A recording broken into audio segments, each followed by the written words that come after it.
Hello students, this is our science class and we are doing chapter number 7, conservation of plants and animals. Today our topic is about national park.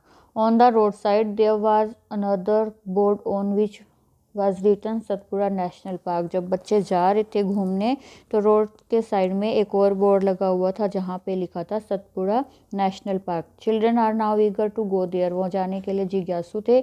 Madhav ji tells them that these reserves are large and diverse enough to protect whole set of ecosystem, कि ये और भी ज़्यादा बड़े हैं और सारे ecosystem मतलब वहाँ जो भी प्लांट एनिमल सॉइल इवन जो कुछ भी है सब कुछ वो प्रोटेक्शन देते हैं। दे प्रिजर्व फ्लोरा फाना landscape historic objects of an area, कि उस एरिया में वो प्लांट्स एंड एनिमल्स लैंड और जो भी हिस्टोरिकल ऑब्जेक्ट्स है सबको प्रोटेक्ट करते हैं। Satpura national park is the first reserve forest of India, और ये पहला first reserve forest of India बना था। The finest Indian teak is found in this forest, सबसे इम्पोर्टेंट टीक चीज़ें यहाँ मिलती हैं। There are more than 100 national parks in India, और इंडिया में 100 से भी ज़्यादा नेशनल पार्क हैं।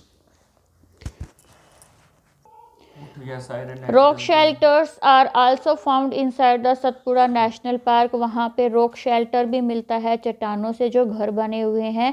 These are evidence of prehistoric human life, और ये सबूत हैं कि पहले लाइफ कैसे होती थी ह्यूमन लाइफ की इन जंगल में। These go us an idea of life of primitive people, मतलब जो आदि मानव थे या जो प्राचीन लोग थे वो कैसे रहते थे इस बात का आइडिया उनसे मिलता है। Rock paintings are found in these shelters, वहाँ पे रॉक पेंटिंग दीवारों पे पेंटिंग भी मिलती है। A total of 55 rock shelters have been identified in Pachmarhi biosphere reserve, वहाँ पे 55 रॉक शेल्टर्स हैं। Figures of animals and man fighting, hunting, dancing and playing musical instrument are depicted in these painting। जो वहाँ paintings हैं उनमें क्या कर रहे हैं, एनिमल्स और मैन की लड़ाई के बारे में, हंटिंग के बारे में, शिकार, डांस और कैसे वो म्यूजिकल इंस्ट्रूमेंट बनाते थे, इस चीज़ की पेंटिंग बनी हुई है जिससे उनकी लाइफ के बारे में पता चलता है। Many tribals still live in the Europe, भी वहाँ जो जाति जंगलों में रहने वाले लोग हैं वो रहते हैं।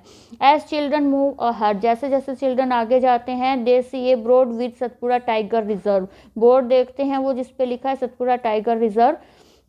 Madhav ji explain that project tiger, जो प्रोजेक्ट टाइगर बना है यहाँ पे लॉन्च हुआ था वो।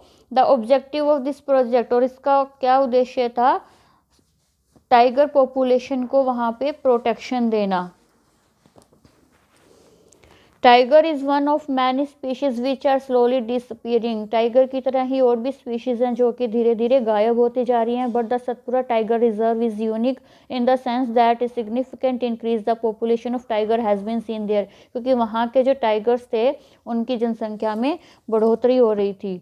Once upon a time, animals like lions, elephant, wild buffaloes and barasingha were also found in Satpura, पहले वहाँ पर ये सारे एनिमल्स मिलते थे।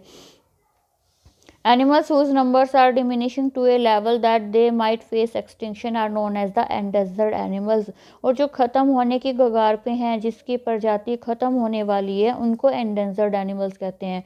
Buzo is reminded of the dinosaur which became extinct a long time ago, बूजो ने डायनासोर के बारे में सोचा जो कि एक्सटिंक्ट हो चुके हैं, लुप्त हो चुके हैं बहुत टाइम पहले ही। Survival of some animals has become difficult because of disturbance in their natural head, इनका जीना मुश्किल क्यों हो गया है, क्योंकि इनके जो नेचुरल हैबिटेट है, नेचुरल जो इनका होम है, उनके साथ डिस्टर्बेंस की जाती है, उन्हें ख़राब किया जाता है। Professor Ahmed tells them that in order to protect plants and animals strict rules are impose in all national park, इन सभी में रूल्स बनाए गए हैं ताकि प्रोटेक्शन मिले प्लांट्स और एनिमल्स को। Human activities such as grazing, poaching, poaching होता है अपने एंटरटेनमेंट के लिए शिकार करना, हंटिंग, कैप्चरिंग ऑफ एनिमल्स और collection of firewood, medicinal plants are not allowed, कि यहाँ पे इनमें से कोई भी एक्टिविटी अलाउड नहीं है।